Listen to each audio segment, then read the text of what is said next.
So they refused though. They didn't let me go. Hey, I said Chineke in class. They'll be typing. Even you that you're writing with paper and pen, you have not gotten half of where they are going. Hey! Walking home where all your bills to the very last teeth. When I mean all your bills, like even your hair that you do, they send you money from home. If you're from that kind of family, thumbs up to you. You're lucky. I must. Let me show you what a good time looks like. You can do better, so much better. I don't fit into your box. Beauty queens without no flaws.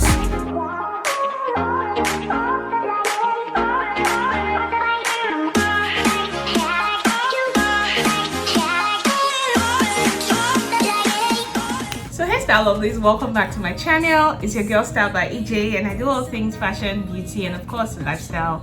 So if you're clicking on this video for the very first time or seeing my face, hi, hello, welcome. So today's video, it will be a get ready with me. I'll be doing my makeup. I have a wedding in about 2 hours, a traditional wedding. I didn't plan on coming for a wedding in Atlanta at all, okay? But if my mutual friends are here and like, hey girl, just come for this wedding. So I'm just going to get, you know, what I have to wear. What I'm wearing today is not what I would originally want to wear for a traditional wedding, but we'll head on to the video. And if you're hearing any sound at all, it's the AC. This is my hotel room, okay? So that's why my filming space is a little bit different. I'll see you at the end.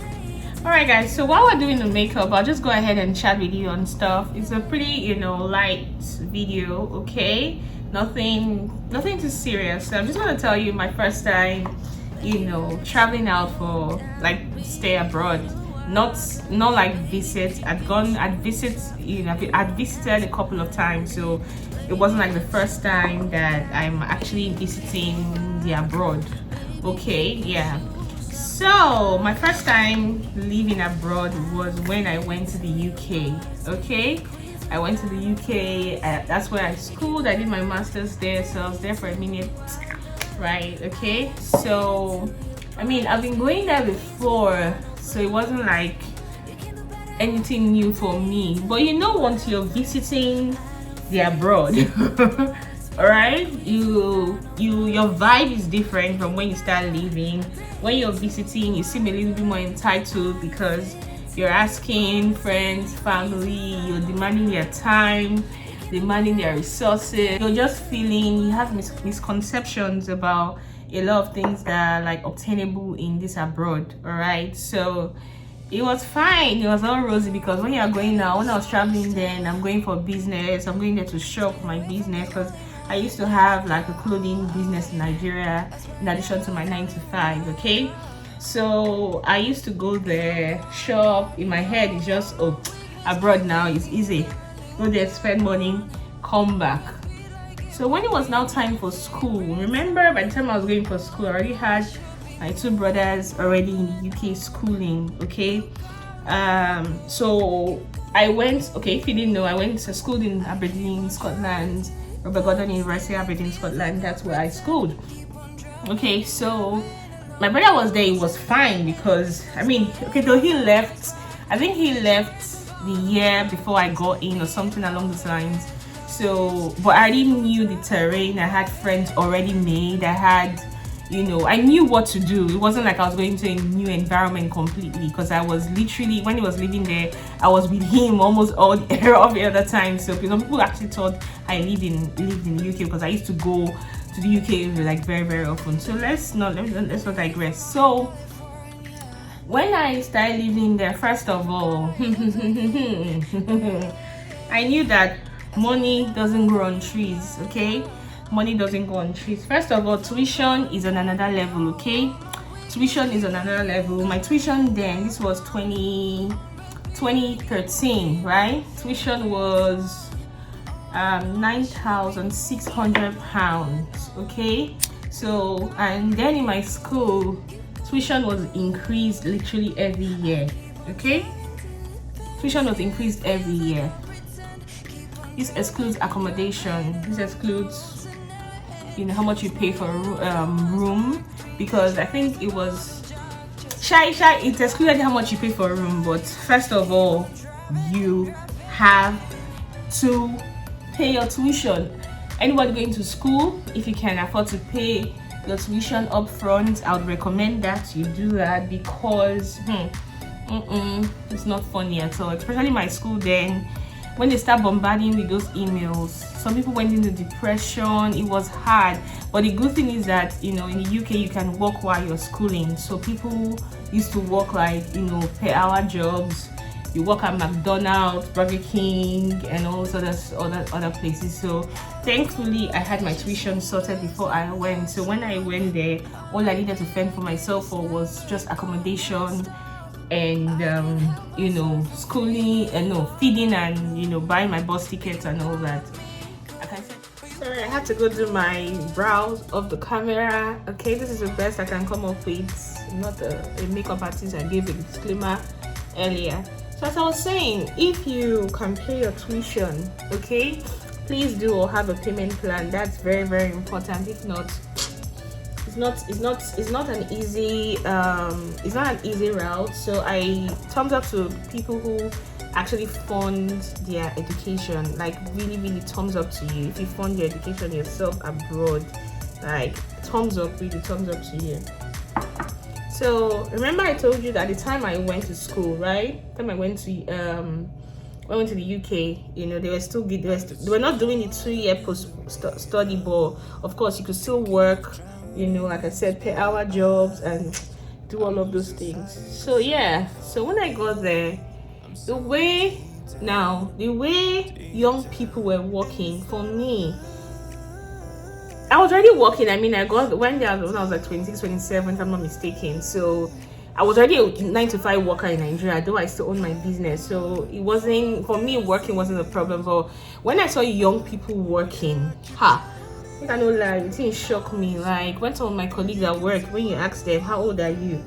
Come on, 16, 17-year-old, Ibiaka's. Where Ibiaka means in Edo is child. Like 16, 17. So the culture there abroad in most Western countries, encourage early work for young people, and also encourages people to start making money. So if you're really smart in this society, you can really make money well. Okay, at a young age, you can start making good money at a young age. It encourages you. If you can save properly, you can save very well at that age. Okay, so those are the things I really saw here. That was a shock to me initially, though, but it was a shock, but it was something that I now got used to. Right, I actually now got used to it. But I still had a couple of friends, that came here that did not work, because to them, I mean, not like it was a problem, but because they came from very wealthy homes, it wasn't something that they felt it was okay to do, because remember, their tuitions were paid already, their room and board were paid already, sometimes up front. So it was more like, not out of pride. I don't think it was out of pride it meant all of these things. They didn't want to work. Like one of them told me, remember, what she doesn't do back home, why should she do it here in Aberdeen, in the UK. So again, it's not their fault, it's what they are used to from back home. So I don't fault them at all. I don't fault them. And a lot of them come to the UK or come abroad so they can immediately go back after school. Well, the narrative is different for other people. Some people are coming there as like a way for them to better their lives, to look for jobs and empower themselves. So I don't fault you, whichever part you're toiling. If you're privileged to have come from a very wealthy home where all your bills to the very last teeth, when I mean all your bills, that even your hair that you do, they send you money from home. If you are from that kind of family, thumbs up to you. You're lucky, I must say, because the struggle, to fend for yourself once you're there is not easy at all. But guess what? When there's a will, there's a way. You can weather the storm. That is one. Seeing young people work. The number 3 or whatever, I lost count of whatever I'm saying, is the method in which they lecture. Like if you went to Uniben or any of these Nigerian federal universities, like when you come into class, okay, the way your lecturer will look at you, especially when you come late to class, my dear, you think about your life that day, right? You think about your life. But here is an open door policy. Like, if you want to get up and leave, you want to go use the bathroom, they don't expect you to make any noise about it. It's called the 2 feet rule. Just get up, walk out of the door, and go use the bathroom. Okay? Bother you when you're leaving. Nobody's going to ask you where you're going. Nobody's going to look at you in some type of way that you're going out. You know, so many things. You know, that was one. I know back home, you know, it might be a bit of some type of way when you just get up. It's a bit like a disrespect, more like it when your lecturer is in class and you're getting up to go use the bathroom. Okay, so that's one culture I quickly imbibed when I was in the UK, the 2 feet rule, which is actually taking me through now, even in America.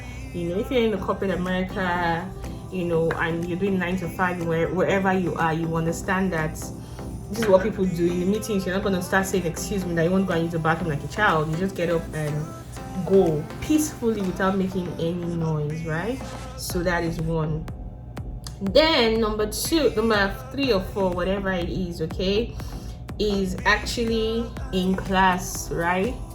When you're taking notes, people are there on their laptops, you know, taking notes. See people typing so fast. Hey God. when I'm writing on my paper and pen, I'm struggling to write, but see people here, they are typing. You know, thumbs up to my Asian classmates. Those guys are super smart. Like, you know, whatever culture they imbibe in their country, I really applaud them for. You know, that's something I learned from them, and if you ask me, something I took from them, like, you know, it's really helping me right now. Like, I don't know, leave in the comment section if you have people in your class like that. You know, you just see them in class, they'll be typing. Even you that you're writing with paper and pen, you have not gotten half of where they are going. Hey, you know, that was another thing that I really admired, you know, in school, that I learned. Part of the things I learned in, you know, going abroad to live. Okay, then let's go back to finance. Let's actually go back to finance. When you know that for every dollar, right, for every pound that you own, or for every dollar that you own, depending on where you're schooling, right, you account for everything. You account for everything. Okay, and at that time, it's hard, first of all, for you to see someone that would dash you a pound. So let me give you one experience that I had. Hey, this one wasn't when I was living, or when I was living there. This was one of my trips to the UK. So I think I was done shopping, right? I was done shopping with all I came to buy, and I think I was going to return an item. Okay, comment in the comment section below if you know Sports Direct, if you remember Sports Direct, if you schooled in the UK or you live in the UK. Sports Direct, I went there. Is that Sports Direct or JD? One of those sports store. Anyway, I think I got a jersey or whatever it is that I got, and I had to go return it. So I went to the store thinking, okay, in my head, I don't know why I completely forgot that those people, they don't give cash refunds or whatever. They're going to put it back in your card or something along those lines. So I went there. I went to return this item. Right before I got there, the bus that I entered in London, right? You know, when you're going on a bus and they suddenly just change the signs and say currently not in service. This is a bus you boarded from the bus station or the bus stop, and then think it's going to take you to your destination, and you bought you bought a one pass, you understand? So that's what I bought, because in my head you're taking me to my destination, and if you buy a one pass, it takes you there, it should take you back. It's like a to and fro. I cannot share. What did it happen? I think that was my first time I realized that the moment the bus says on your way on the journey, it just completely changes the sign and says not in service. You were supposed to ask them to print you a ticket so you can board the next bus. Me now, I came off the bus, I did not ask for a ticket. I didn't know. I thought automatically if I tell the other bus that, you know, the bus I was out of service, they would let me go on the bus. I went, though. They refused, though. They didn't let me go. Hey, I said Chineke. And good, I think Sports Direct was very close to where the bus came, you know, changed the service start sign, and we all had to come up. I went to Sports Direct, returned what I wanted, thinking they're going to give me cash back, so I said, okay, I'll be fine. From the money they give me, I'll get another bus to go back. Well, yeah, they put the money back in my card, and you know it takes between 3 to 5 working days for your money to reflect in your account. So guess what? Baby girl didn't have no money to go back, and where I was from my brother's house to where I was going to was a distance. Guess what? You could not walk that distance at all. There's no way. There was no flipping way you would walk that distance. Like, it wasn't just possible. It wasn't just possible that you walk that distance. Hey, I look up, look down. So I was not asking like, hi, can you please help me with £1, you know, so I can buy a bus ticket. I was trying to explain to them, like, this is what happened, though. That's why I cannot go back to where I'm going to. Who will answer you? No one answered me. No single person answered me. I was terrified. I didn't know what to do. I was super terrified. I did not know what to do. I now called one of my friends that, hey, luckily he picked, it wasn't at work. I called one of my friends that, hey, see, I'm stranded. I don't know how to get back home because I explained my whole situation. I cannot get any help around me, you know. He was like, okay. I think before I called him, I'd gone back to the sports director, asked the woman if she could spare me $1. This is my situation and all that, you know. So, and now I was convinced that she couldn't. So luckily my friend said, oh, he's okay, he's gonna come and pick me up, you know. Luckily he came. Before he came, the woman whom I went to meet at the sports direct already came looking for me to give me some money. She was so nice, you know. She was really concerned. I think it was a black woman, but I was not sure if she was Nigerian, but she was really lucky. She came and really wanted to help, really wanted to help, and that was really nice of her, you know. Very nice of her. But my friend already was on his way, and I told her thank you. My friend came, picked me up and took me to my brother's house, which was really super nice. I'm still grateful to that friend till tomorrow. I don't know where he is right now, okay? But you know, if you ever stumble on my video, I still remember your kindness. Thank you. So this story was just to buttress my point when I said, in the UK, in America, they most likely might. I don't think in America I'll be stranded like that. I won't find someone to give me $1. It's almost impossible. But like where I live in America, 99.9% of people have cars, so you really don't get on buses. I haven't even seen any commercial bus here in the first place. So, but even if that kind of thing happened to you, there is a 90% chance that you find someone who will be willing to give a lending hand. Okay, so I don't know if it's changed now in the UK. You know, I don't know if it's changed now in the UK. So yeah, that's another one. Then let's talk about tuition. Okay, again, I knew how much tuition was in the UK. I was prepared because, again, like I told, my brother went to that school, so I was prepared because his tuition was more than mine because he studied, I think oil and gas engineering, and I think you pay, another thing too, you pay per your course you're doing. Mine was supply chain management, so mine was £9,600. I think his at that time, if I remember correctly, was about £11,000 or £13,000. So I already had an idea of how much tuition is in the UK already. So for me, that wasn't much of a problem because I went prepared. Okay, I actually went prepared, into the UK. So again, that's what I need to tell you: make your research. Don't be caught unawares. Make your own research before you go. This abroad that you see people, they'll take pictures, they look good. Trust me, before they took that picture, probably they cried before they took that picture. Okay, so don't be fooled. Don't be fooled at all, my darling. Don't be fooled at all. Not all that glitters is actually good. It's the weather that makes pictures look nice.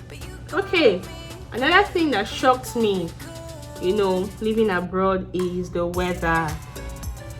If you've ever lived in the UK, in Scotland to be precise, you will know that their winter, their winter is not for babies. You will know their winter is not for children. When you're getting like negative, was it negative 40 or negative 10 degrees? If you see snow that day, oh God! And I just came to school. Shout out to my friends. I'm sure we're all school together. When Robert Gordon, shout out if you school Robert Gordon. Leave a comment in the comment section below. Winter, that was like my first semester. That day it snowed the entire day from morning till night. Which explanation I won't give? Say I know they go school.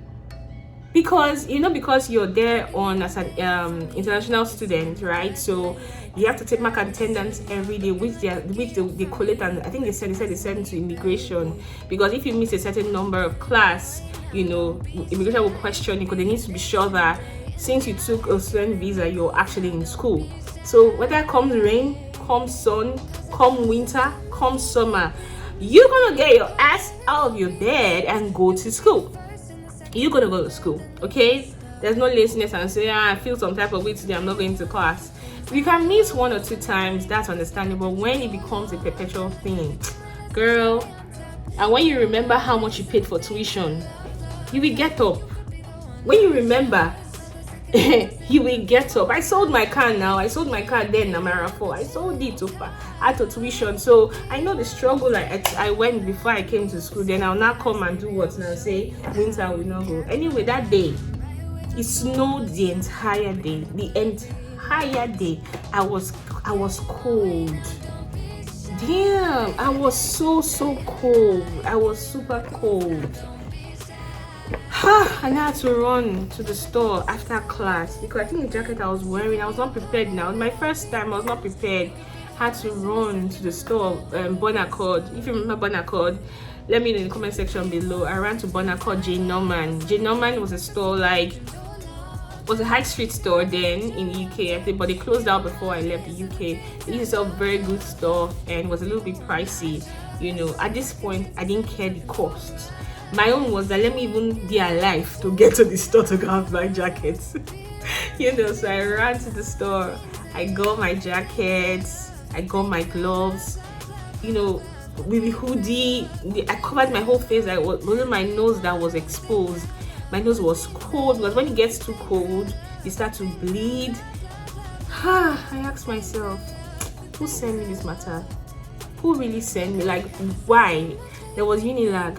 There was Uniben to go and do masters. There was Lagos Business School. There were other schools. If I wanted a school that did not have strike or whatever, maybe private university, I don't need the offer masters, but why did I not school in Nigeria? Who sent me market? Who sent me this matter when I do? It was hard to adapt to the weather, I'm not gonna lie, but with time I kind of got used to it, okay? With time I kind of got used to the whole the weather thing. I got used to it, and that's why now where I am right now, the summer for me is too much. I look forward to the winter because I've been in very brutal winters. Yeah, the weather, the tuition, young people working, and it's hard for you to find someone that will lend you $1. Like nobody they don't play, okay, they don't play. Yeah, so those are my experiences, living abroad, living in the UK. So those experiences actually shaped me coming here in America. It shaped me a whole lot. Yes, the positive of it, another thing is you get exposed to opportunities. In fact, this should have been number 1. Living abroad, schooling abroad, you're exposed to opportunities. The 2 times I had the opportunity to work with BBC Scotland and BBC London. Those were very precious and priceless times. BBC Scotland, I was part of the panel to talk about Africans in diaspora. If I find the picture, I will insert it. It was nice. I was privileged to work. Come on, British Broadcasting Corporation. Hello. It was a privilege for me to have worked, those 2 times with them. What else did I do? You expose yourself to opportunities. Yeah, in Scotland, I didn't work like a regular per hour jobs, if you know what I mean. Then I worked in the bank. I had interviews with 3 different banks. So with this one, I need to let you know one thing. Let me state this thing. I don't want to be distracted saying this. Do not, I repeat, do not listen to limitations. One thing my uncle told me when I was going to school, he said to me, don't make friends with only students, right? Make friends with people who are already in the field that you want to go to, so that you can ask questions and you'll be directed on the right path. And that thing sunk in my head till tomorrow. It still takes me on, right? So I had opportunities like I freaking worked in a corporate, I'll say corporate UK or corporate Scotland, that's what it's called. I worked in a very, very, very, very world-class bank, and the experience shaped me till tomorrow. You know, those experiences, I don't take them for granted at all. So if you're one looking to go school in the UK or school in America or Canada, wherever outside of your home country, I encourage you to. But what you need to do is that know the reason why you're going there to school. Be sure you have your plans. Don't go to school because it's a rite of passage. In my house, from nursery, primary, secondary, and everyone goes abroad to school. That's what we do. No girl, no boy.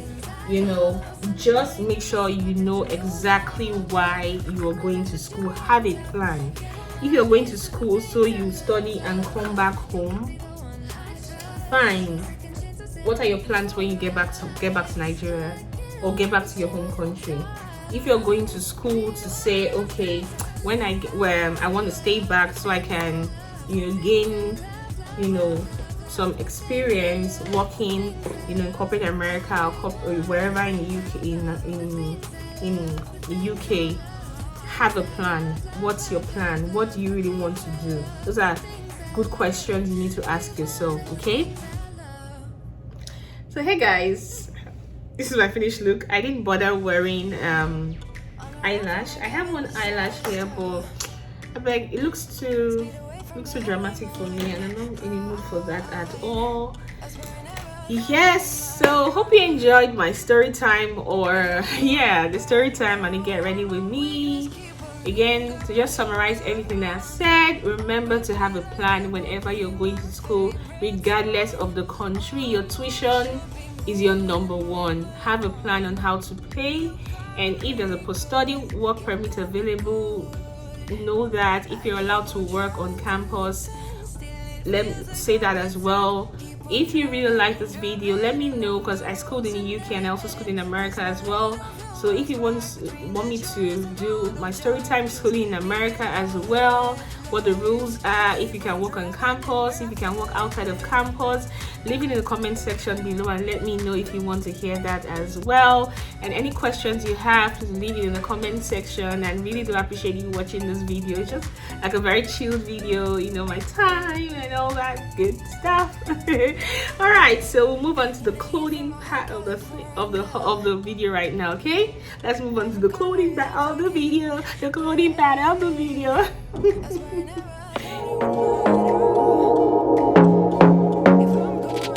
I want to be daring, baby, dance the night away. I let my head down if I want.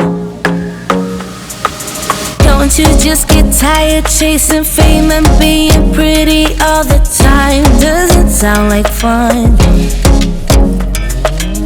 You can do better. Let me show you what a good time looks like. You can do better, so much better. I don't fit into your bars, beauty queens without no flaws. You can do better, I dare you to be wilder. Hope you enjoyed my get ready with me. The lighting wasn't the best. You notice I'm looking for a lot of angles, and this is my final look. Just have my jewelries on here. Thank you so much for watching, and until my next video, remember guys to make it a great week. Bye guys. Find that there is more to life than being pretty.